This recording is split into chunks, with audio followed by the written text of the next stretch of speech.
राधे कृष्ण दोस्तों, कैसे हैं आप सब लोग। कहते हैं मुसीबत कभी बोलकर नहीं आती। ऐसा ही कुछ हमारे जीवन में चल रहा था। हमारा हॉस्पिटल आना जाना बंद ही नहीं हो रहा था। हम हॉस्पिटल क्यों गए और कौन सी गलतियां हम कर जाते हैं जिससे हमें बाद में परेशानी होती है, यही सब मैं आज की वीडियो में आपके साथ शेयर करूंगी। पहले मैं आपको बताती हूँ कि आखिर क्यों हमें हॉस्पिटल जाना पड़ा। दरअसल मेरे कान के पर्दे में एक छोटा सा छेद था जिससे हल्का पानी निकलता था। हमने करीब 1-2 साल तक खूब इलाज भी करवाया, पर जब तक दवाएं चलती थी तब तक कान ठीक रहता था। उसके बाद वो वापस बहने लगता था। आखिरकार फिर डॉक्टरों ने भी बोला कि आप लोग ऑपरेशन करवा लो, ये ठीक नहीं हो रहा है। तो इसलिए हम ऑपरेशन करवाने के लिए अस्पताल गए हुए थे। ये सब अस्पताल का ही वीडियो है जहां मेरा ऑपरेशन होना था। अब मैं वो बातें आपसे शेयर करूंगी जो इस इलाज के दौरान मुझे पता चली। दरअसल हम जब डॉक्टर के पास इलाज कराने गए तो मैंने उनसे पूछा कि आखिर मेरे कान के पर्दे में छेद क्यों हो गया। तो उन्होंने मुझे जो बातें बताई मैं वो आपसे बताना चाहती हूँ, ताकि जो गलतियां हमसे छोटी छोटी हो जाती हैं हम उसमें सावधानी रख सकें।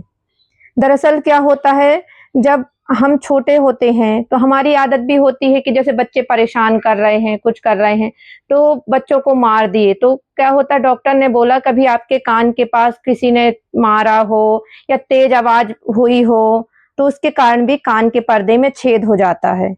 तो मेरी मम्मी से जब मैंने ऐसे बात की थी तो उन्होंने भी मुझे बताया था कि छोटे में भी मेरा एक बार कान बहा था करके।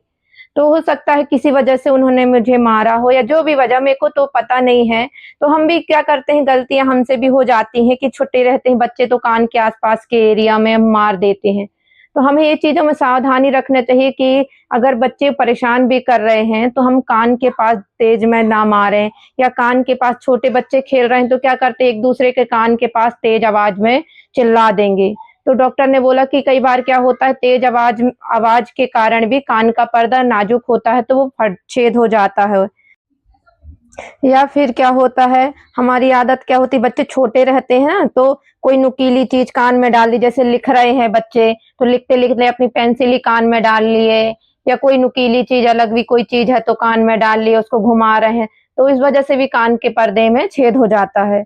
और संक्रमण के, डॉक्टर ने बोला संक्रमण के कारण भी कान के पर्दे में छेद हो जाता है। अंदर जो संक्रमण रहता है, पर्दा नाजुक होता है, तो वो संक्रमण के कारण वो पर्दे को छेद करके और बाहर निकलने लगता है पानी। तो इन सब बातें मुझे डॉक्टरों से पता चली। तो ये सब बातें मैं आप लोगों के साथ शेयर करना चाहती हूँ, ताकि कभी भी ऐसी गलतियां हम ना करें या बच्चों को भी करते हुए देखें तो उनको रोकें और सावधानी बरतें। ये क्योंकि बचपन में की गई छोटी छोटी गलतियां कई बार बड़े होकर उसको बहुत परेशान कर जाती हैं। जैसे इतने साल तक तो मुझे भी पता नहीं चला कि मेरा छोटे में कान बहा था कि क्या, बाद में मेरी मम्मी से जब मैंने पूछा तब मुझे पता चला कि मुझे मेरा कान बहा था। और इतने 15-20 साल बाद, 25 साल बाद मेरा कान वापस से बहना चालू हो गया। तो मैं यही कहना चाहूंगी आप सब लोगों से कि अगर बच्चों को भी कोई चीजें कान में डालते हुए देखें तो रोकें उनको, या बच्चे छोटे रहते हैं तो उनको एक दूसरे के कान में, कई बार वो क्या करते हैं चिल्लाते हैं, या कोई तेज आवाज करने वाली कोई चीज है तो एक दूसरे के कान के पास ले जाके आवाज करेंगे। तो बच्चों को ऐसा करने से भी रोकें, ताकि बाद में उनको फिर वो परेशानी ना हो। क्योंकि जो छेद होता है तो कई बार होता है कि वो भर गया छोटे में, पर वो बाद में जाकर वो फिर परेशान करने लगता है। अब मेरा कान भी जैसे 2-3 साल में, वो दवाएं खाती थी मैं, तब तक तो कान ठीक रहता था, पर जैसे ही मेरी दवाएं बंद हुई तो वापस से कान मेरा फिर से चालू हो जाता था बहना। तो अभी 2-3 साल से मैं भी कान के पीछे बहुत ज्यादा परेशान हो गई थी।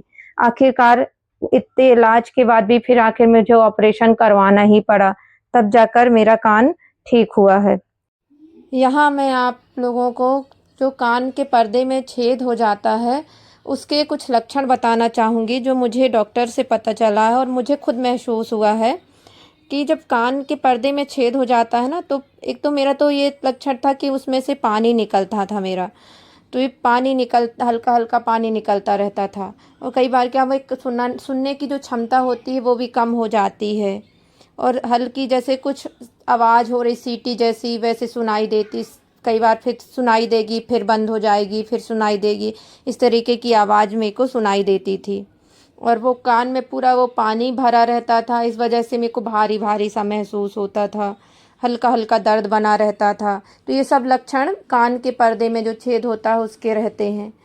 अब ये वीडियो बनाने का मेरा उद्देश्य यही है कि जैसे इस टाइप की कुछ महसूस हो, आपके कान में भारीपन हो, हल्का दर्द हो, तो डॉक्टर से जल्दी इलाज करवा के उससे सलाह ले लें कि क्या करना चाहिए करके। और जो गलतियां छोटे में हो जाती हैं हमसे या बच्चे करते हैं तो उनमें सावधानी रखें। अगर आपको मेरा ये वीडियो पसंद आया हो तो प्लीज़ मेरे चैनल को सब्सक्राइब ज़रूर करें। राधे कृष्ण।